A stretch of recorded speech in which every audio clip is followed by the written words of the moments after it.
Special update পাওয়ার জন্য subscribe করে bell আইকনে ক্লিক করতে ভুলো না। রাহিকে দেখে রাহুল বলে, এটা তুমি কি করলে? আমি তো তোমাকে বললাম ওদের বিয়েটা আটকাতে, আর তুমি ওদের বিয়েটা দিয়ে চলে এলে। রাহি বলে, আমি তোমাকে সত্যি কথা বলছি। তখন কনক বলে, ও একদম মিথ্যে কথা বলছে। এরপর হ্যারি বলে, রাহির কোনো দোষ নেই। তখন রাজীব হ্যারিকে মারতে থাকলে পাশ থেকে অনি রাজীবকে আটকালে কনক অনিকে একের পর এক থাপ্পড় মেরে যায়। সেই সময় রাহি এসে তাদেরকে বাঁচায় আর বলে, আমি যেই লোকেশনটা পেয়েছিলাম সেই লোকেশনে গিয়ে পৌঁছানোর আগেই ওরা বিয়েটা দিয়ে দেয়, আর যদি ওদের কথায় অবাধ্য হতো ওরা, তাহলে ওরা আর ফিরে আসতো না। ঠিক সেই মুহূর্তে তিতলি এসে বলে, আমার বান্ধবী তো দিদিভাইকে ফোন করে সবটা বলেছিল। তখন তিতলির বান্ধবী বলে, আমি ভয় পেয়ে গিয়েছিলাম, এর জন্য রাহিদিকে ফোন করে সবটা জানাই, কিন্তু কেউ কোনো কথা না শুনে রাহিকেই দোষারোপ করতে থাকে।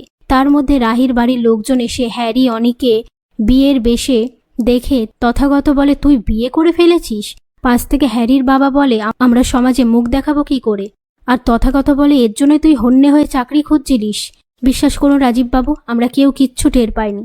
তখন কনক বলে, ওরা মিথ্যে বলছে, ওরা সবাই মিলে আমার সর্বনাশ করে দিয়েছে। তখন রাহির কাকা বলে, আমরা নিজেরাই এই বিয়েটা মেনে নিতে পারছি না, আপনি আমাদেরকে দোষ দিচ্ছেন। কনক বলে, আপনারা আর একটা কথা বলবেন না। আপনারা প্রথমে আপনাদের ছোট মেয়েকে দিয়ে আমার ছেলেকে ফাঁসিয়েছেন, তারপর বড় মেয়েকে আমার ছেলের গলায় ঝুলিয়ে দিয়ে এখন নিজের বাড়ি ছেলেকেও ভিড়িয়ে দিয়েছেন সম্পত্তি পাওয়ার লোভে। একথা শুনে রাহি বলে, আপনি আমাকে যত ইচ্ছে দোষারোপ করুন, কিন্তু আমার বাড়ির কাউকে কিচ্ছু বলবেন না। আমরা কেউ আজ করতে পারিনি যে এরকমটা কিছু হবে। পাশ থেকে তিতলি বলে, হ্যারির সাথে যে অনির একটা সম্পর্ক আছে সেটা হয়তো তুই আজ করতে পেরেছিলিস, ওর জন্য তুই ফোনে হ্যারির থেকে অনির খোঁজ নিতিস। তুই মনে হয় রাহুলকেও জানিয়েছিলিস। তখন রাহুল আবারও ভুল বুঝে রাহিকে কথা শোনায়। এসব কথার মধ্যে কনক অনিকে বলে, আমি তোকে ত্যায্য করলাম, আজ থেকে আমার একটাই মেয়ে রাধিকা।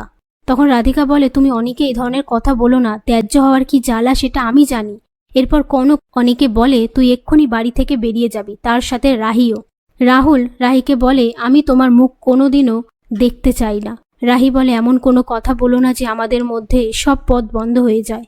আর কনককে বলে, আপনি যা চান তাই হবে, আমি এই মুহূর্তেই বাড়ি ছেড়ে চলে যাব।